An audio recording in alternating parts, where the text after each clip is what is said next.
We are now just under 1 month away to the 2025 NHL Draft. Today we're going to recap all of the rumors around the draft picks, the players, the trades we may see at this event and around it. It's a very, very busy time of year with lots of NHL trade activity. We'll discuss all the rumors we've heard coming up next. So welcome back to another video here at Top Shelf Hockey. As I mentioned today, our focus shifts back to the 2025 NHL Draft. I'll probably be doing a video updating this type of stuff probably about once a week. Obviously, some of the stuff is kind of in line with some of the regular stuff we talk about, as well as other trade talk. I mean, obviously, we talk regularly about different trade rumors around the NHL, and well, this one is going to be a lot of the stuff that we think will happen in and around the draft. So we're going to have a focus on what draft picks might be available for trade, as well as what players and what deals are more likely to happen around this event. Obviously, it's a 2-day event. Usually, it's on a Friday night. We get the first round, followed by rounds 2 through 7 on the Saturday. Sometimes you get trades leading up to it, during it, slightly thereafter, and then of course free agency starts July 1. So it's going to be a very, very busy NHL transaction period when we get there in just under 4 weeks' time. But we're now less than a month away from the NHL Draft, and of course, like I said, we talked about this about a week ago, but we have some new updated information that I kind of want to go through. I am going to kind of recap the other rumors that we've talked about before, in case you haven't watched the other prior video with a similar topic. So let's get started. We're going to go through a lot of the picks, and then we'll talk about some of the main players to watch. When it comes to the first overall pick, the New York Islanders' new general manager, Matthew Darche, has made it pretty clear with his comments that it's very unlikely that he'll trade this first overall selection. He said it would basically take a crazy offer to knock his socks off to even consider it. So I think we can probably bank on the Islanders most likely picking first overall. Will it be Matthew Schaefer? Will it be James Hagens? I'm not sure. I mean, they could also go Michael Misa. I think all three players have been in the conversation around first overall for the last 6, 8, 12 months or more. Obviously, James Hagens is the local product, and I know some fans are hoping for, but the general consensus amongst all the scouting services do have Matthew Schaefer ranked number 1. So either way, they're going to get themselves a really good player. And the feeling is it's probably going to be Schaefer right now. But as far as that pick being for sale, it's going to be very unlikely we see anything like that happen. Picking second is San Jose.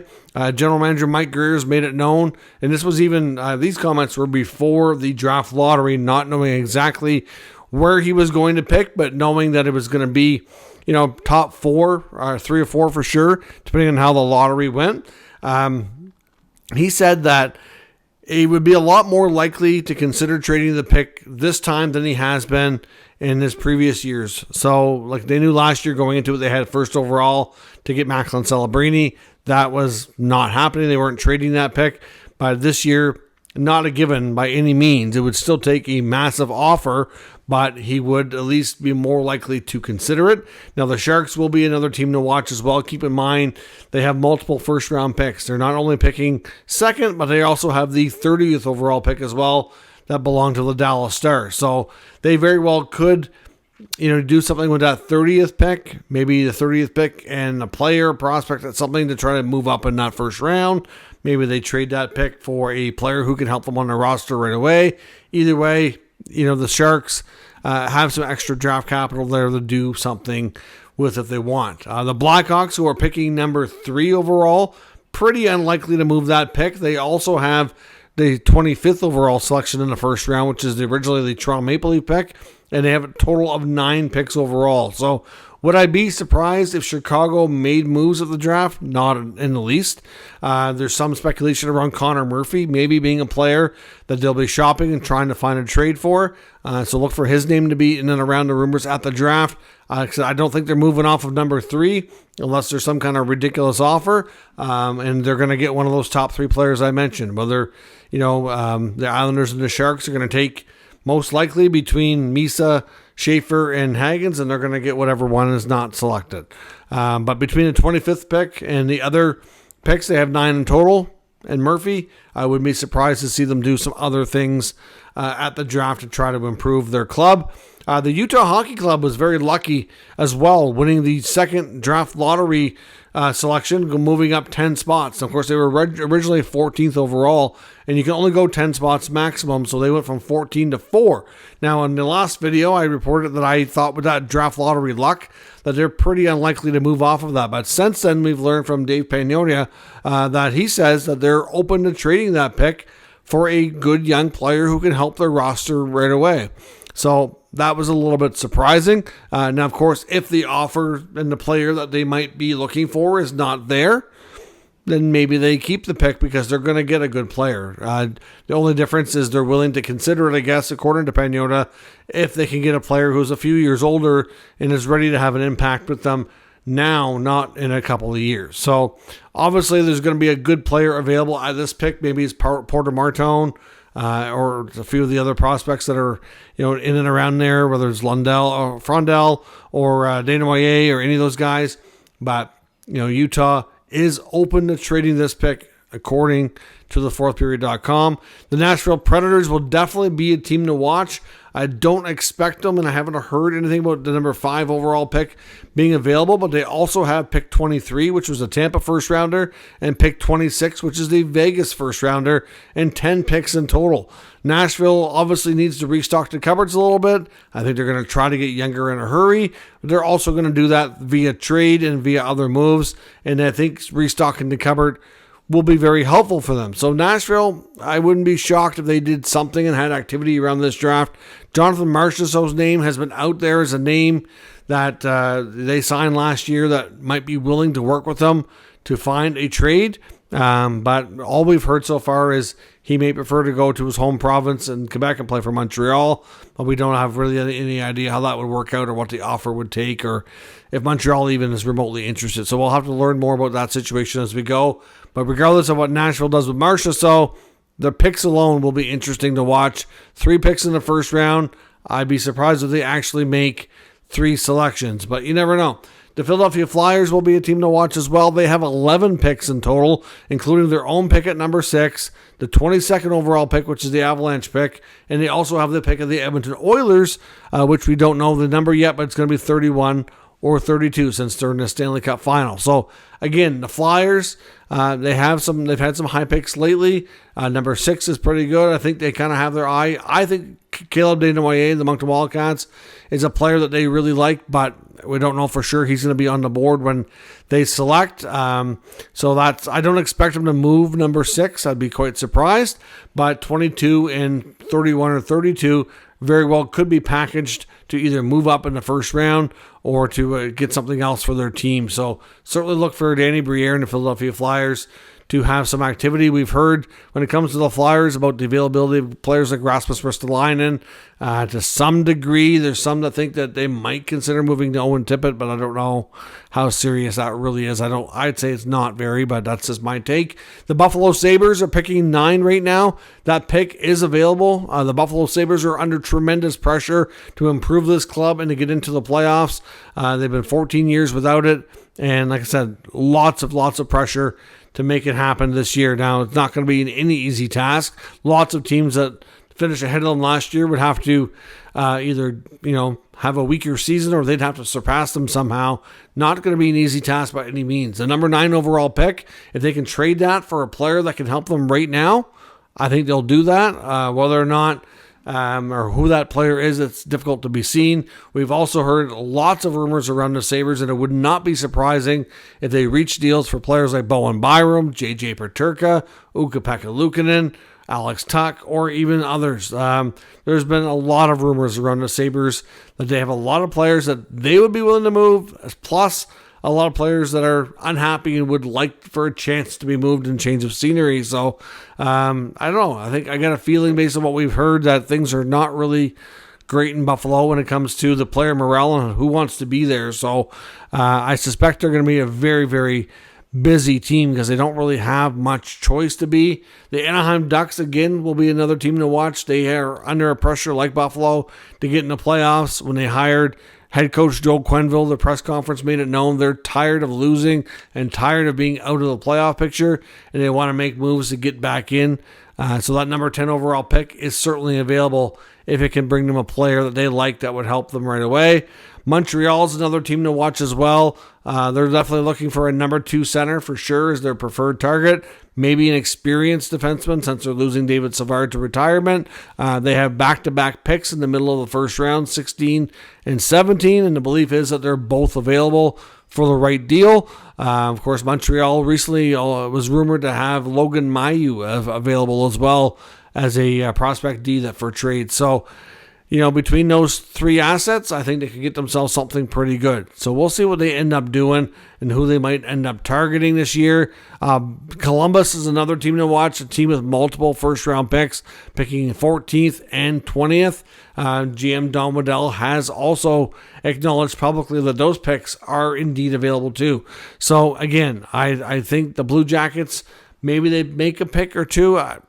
Maybe they don't. I think it really boils down to what they can find. They've had a lot of young talent that they've already drafted. Some are still on the way up. If they can find a player that's 22, 23, and that can help them right away, I wouldn't be surprised to see them pull the trigger at all. Even Calgary, a team who doesn't technically have a first rounder, at least not their own, it will be a team to watch anyway because they do have 2 other first rounders, including the 18th pick, which is the New Jersey Devils that they got in the Markstrom trade, and the Florida Panther first rounder, which came in the Tkachuk deal, which is either going to be 31st or 32nd. So ultimately, the Flames do have 2 first rounders. They're both later. Could they package those together to try to move up? That's a real possibility. I would like to think that with everything going on with the Flames, that they probably try to find themselves a good young player in that first round that they can add to their prospect pool. And if they're not really loving what's on the board, depending on who they have ranked in what positions, then maybe if there's a deal that's on the table for them to consider a trade and get a player that can help them now, then maybe they make that move as well. It's hard to kind of say when it comes to the Flames and their strategy there. Now, lots of players to watch outside of those picks. Like I mentioned, the Buffalo Sabres are probably going to be the most interesting team. You've heard about Byram. Of course, like I said, you get this 9th overall pick. You've heard of Ukko-Pekka Luukkonen, Bo Byram, JJ Peterka. There's a lot of names there. Alex Tuch's name to some degree has been mentioned too. I really think there's a lot of unhappy players there by the sounds of things. And it's really hard to say. We've heard about the Sabres circling back, maybe, according to Dave Pagnotta, on Elias Pettersson. So Pettersson, again, last week I said I put him at the very bottom of my list saying I don't think this is going to happen, but there'll probably be some chatter about him. Now I'm not so sure. Now we've heard comments from Pagnotta saying that he wonders if the Sabres are going to take another run at this. And secondly, we've heard comments as well from Trevor Linden, former Canuck captain, who did an interview on a podcast there in Vancouver, where he kind of said that, Pettersson looks disengaged, disinterested. And, we've also learned that it sounds like the Canucks management don't have a lot of faith in him, that he's a player they can go to battle and win with all the time and be successful in the playoffs. So if that's the case, maybe we will see a huge trade involving Pettersson out of Vancouver. Like I said, Buffalo's got a lot of pieces they're willing to move. Maybe they can snag a guy like Peterka. You never know. It wouldn't be shocking to see a major trade like that. But Pettersson is no longer at the bottom of my list saying, I'm going to put him here just because there's going to be some chatter, but I don't think it's going to happen. Now I'm going to say those odds certainly ramped up, knowing everything we've heard in the past week. Another name to watch is Flames defender Rasmus Andersson. Of course, we've talked about him before. That pretty good chance he doesn't get re-signed in Calgary.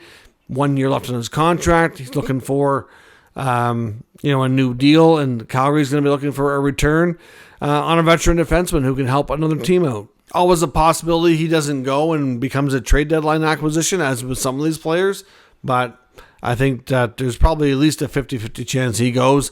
Some RFAs out there to watch include Marco Rossi out of Minnesota, Isaac Howard out of Tampa, K-Andre Miller out of New York with the Rangers. All of those guys don't have contracts. So I would suspect they're going to try to get deals done if they're going to trade them before July 1 if they possibly can. Rossi's looking for 7x7. We've heard about different teams being interested there, including Vancouver and others. So it sounds like there's a decent chance Rossi will get traded after Minnesota not wanting to pay that kind of money for his services. K'Andre Miller, I'd say maybe 60-40 chance he gets traded. The Rangers are kind of engaging the market right now, trying to figure out what the value could be for Miller if they did make a move, which will help them to determine what direction they're going in. And as far as, Isaac Howard goes, we know Tampa's not going to sign him. So if they can find a way to get something back and move him along to a team he will sign with, then that would be something that we likely see here as well. New York Rangers, not just K'Andre Miller. I would look for Chris Kreider. We know his name has been out there as well. He could be one of the bigger names moved around the NHL draft. We know Chris Drury will find a way if he really wants to get it done. Erik Karlsson's another name to watch for Pittsburgh. I've seen some suggesting maybe Brian Rust, but I think Rust probably stays. Karlsson would be an interesting name to watch, obviously.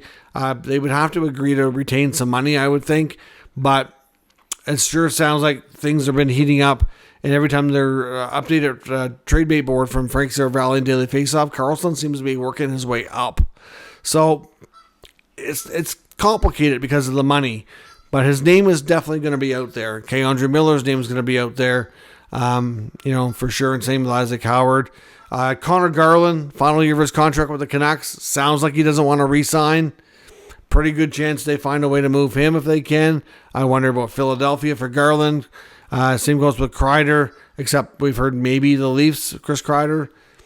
Again, hard to say. Nearing the end of his contract with the Rangers. A couple goalies to watch, John Gibson, Thatcher Demko. Real possibility we could see either of those guys or both of them traded. Both have a year left in their contracts. They both have very different scenarios. Gibson has certainly had his struggles, but has been better lately. And Demko has dealt with a lot of injuries the past couple of years. Anybody getting Demko is certainly taking on some risks, so it's not a given that he gets traded. But I fully suspect, like Pettersson, it's going to be something that the Canucks at least look into and see what their options might be. Gibson's another scenario, like he's probably going to end up somewhere between New Jersey. He could end up in Philadelphia. He could end up in Pittsburgh if they move a goalie. He could end up in one of the Islanders or Rangers. Like there's lots of moving parts there when it comes to goalies. So it's hard to say, but Gibson is down to the last year of the contract. There's finally a good chance he could be traded after all this time. Another defender to watch as well is Nicholas Hague of the Vegas Golden Knights, restricted free agent, but again, good size, lots to like about his game. Vegas is very, very tight on cap space, so they may have a difficult time bringing him back, and he might find himself being a trade target as well. So all in all, there's lots of players. A lot of the RFAs are the ones to kind of watch that need new contracts. Some of them could be offer sheeted if they're not traded. I think the Sabres are legit worried about JJ Peterka, to be honest. It's known that there's teams out there willing to offer sheet him and pay the compensation. So clearly teams are going to be trying to pry him away. He's made it known, I would suspect, sounds like through the agent, that a change of scenery would be preferred, basically. So between Peterka and then next, you got K'Andre Miller, you've got Marco Rossi, you've got Isaac Howard, a bunch of restricted free agents, Nicholas Hague. There's definitely a decent amount of players there that are going to generate a good return for some of these clubs. So, some of them are going to be complicated. I don't expect everybody to be traded. It's kind of hard to say. But for right now, I think there's lots of interesting activity that we could see at the NHL draft. So we'll have to wait and see what goes down. We'll learn more about some of the moves and what to expect as we get closer and closer to the 2025 NHL draft. So that's all for tonight's video. Of course, if you're new to the channel, make sure you subscribe and stick around. We'll keep you up to date with all the news, rumors, and analysis of all 32 NHL teams. Thanks for watching. I'll catch you next time.